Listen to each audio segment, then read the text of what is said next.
Hi friends అందరికి. ఇగో తమ్ముడు చూసిరా నారెట్లా పనిచేస్తుండో. ఇగో హేమలత అక్క ఇగో బస్తాలో తీసుకొచ్చిర్రు నారైతే. అందరు చీరలలో పట్టుకొస్తే ఇగో అక్క తమ్ముడు కలిసి బస్తాలు వేసుకొచ్చిర్రు నారు.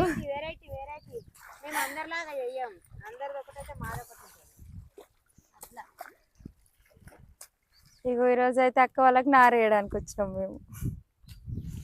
వచ్చింది 10 రూపాయలు వేయలేదు కానీ పచ్చాలే చెప్పింది ఫ్రెండ్స్. నిన్నే తీస్తున్నా నేను.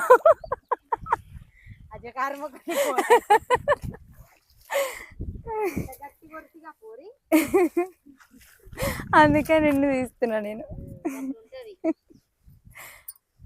చూసిర్రు అక్క తమ్ములు కలిసి బస్ వేసిర్రు, నేనైతే వీడియో తీస్తున్నా. అట్లుంటది దొంగలేని శాతాలు. ఇగో మా అన్న చూడండి మందేస్తుండు.